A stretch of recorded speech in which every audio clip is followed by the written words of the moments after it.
Okay, चलिए एक और सवाल लेते हैं फटाफट। अजय शाह है मुंबई से हमारे साथ। अजय जी बताइए क्या सवाल है आपका। मेरे पास सन फार्मा के 500 शेयर है, 800 में मैंने लिए थे और मैं 1 साल और रख सकता हूँ उसको, तो क्या करना चाहिए? सरविंद बताइए।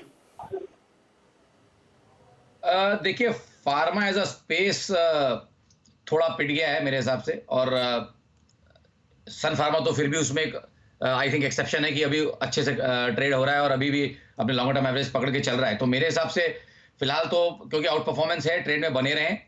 और लेकिन एक स्टॉप लॉस जरूर लगाएं, क्योंकि फार्मा इंडेक्स के जो सेटअप्स हैं कोई बहुत इंकरेजिंग नहीं बने। तो आई थिंक यहाँ पे एक टाइट स्टॉप लॉस लगाएं। मैं तो इनको बोलूंगा एक बहुत टाइट स्टॉप लॉस 834 के आसपास लगा के रखें। 834 के अगर नीचे बंद आएगा तो आई थिंक स्टॉक फिर और फिसल जाएगा और ये सेक्टर भी मेरे हिसाब से अंडर परफॉर्मिंग रहेगा नेक्स्ट 3 से 6 महीने के लिए। तो 834 के stop loss, trailing stop loss से मेरी राय रहेगी कि ट्रेड में बने रहें। 834 टूट जाए तो निकल जाए। ओके, अगला सवाल है अनिल मनोहर का मुंबई से। अनिल जी बताइए क्या सवाल है आपका। जी, मेरे पास इंडिया सीमेंट के 4250 शेयर्स है।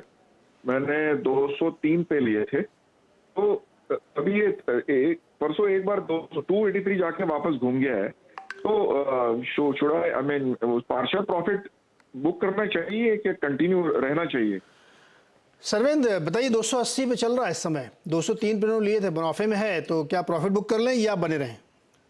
सर इनका टाइम फ्रेम क्या है, ये मुझे इनको बताना पड़ेगा। बताइए नहीं, कितने समय तक रुक सकते हैं?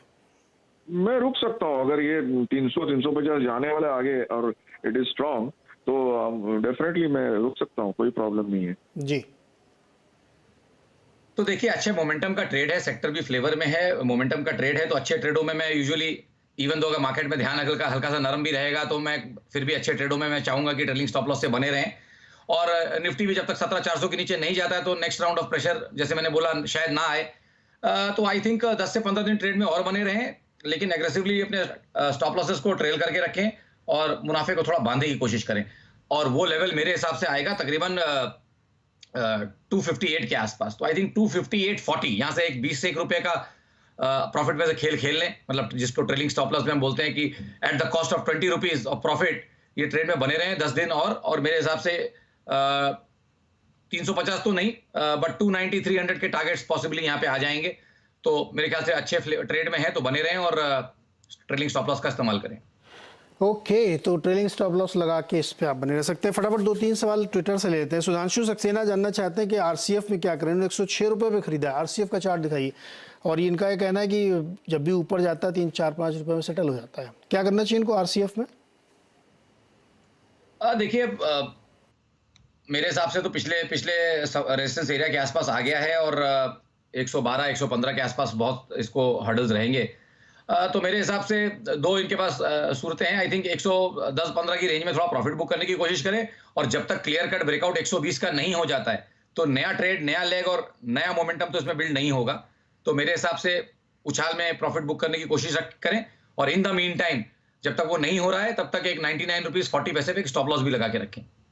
अच्छा, एक स्टॉक है आशीष पायल का, विनाइल केमिकल्स, दिखा चार्ट में आपको, VINYLE, 80 शेयर हैं, 659 रुपए के भाव के।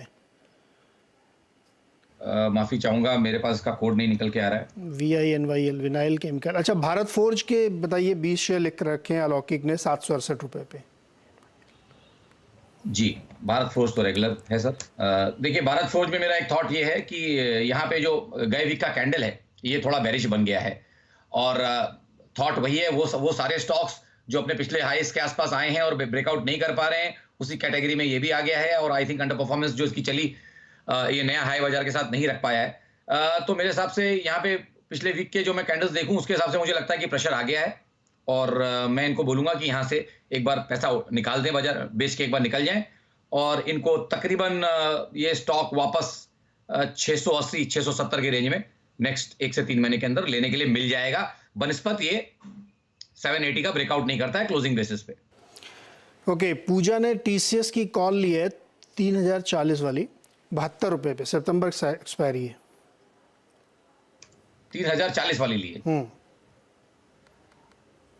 देखिए, आईटी में प्रेशर तो ओवरऑल दिख रहा है बट फिलहाल टीसीएस ने अपना पिछला लो नहीं तोड़ा है। जो इसके वीकली स्विंग्स थे उसमें इसने वो लो तोड़ा नहीं है और वो लो है तकरीबन 2967।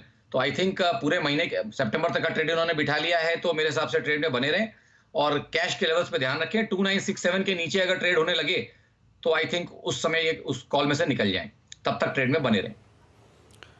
ओके, टाटा पावर की 240 वाली कॉल सितंबर लास्ट की है 8 रुपए पे। नहीं सर, टाटा पावर में तो मैं इनको टाटा पावर में तो सेटअप जो वीकली के बन रहे हैं, आई थिंक क्लियरली 240 245 के ऊपर बहुत प्रेशर है और मुझे लगता नहीं है कि स्टॉक इसमें कैसे चलेगा। और मेरा थॉट ये है कि 1 से 1.5 महीने के लिए अंडर परफॉर्मिंग स्टॉक रहेगा, तो डेफिनेटली टाइम वाइज भी पिट जाएंगे और इनका स्ट्राइक भी नहीं आएगा। मेरा ये मानना है इन द मनी नहीं हो पाएगा इनका ये कॉल, तो निकल जाए यहाँ से। ओके, मुकेश के पास चलते हैं, मेरठ से जुड़ रहे हैं मेरे साथ। मुकेश जी बताइए क्या सवाल है आपका।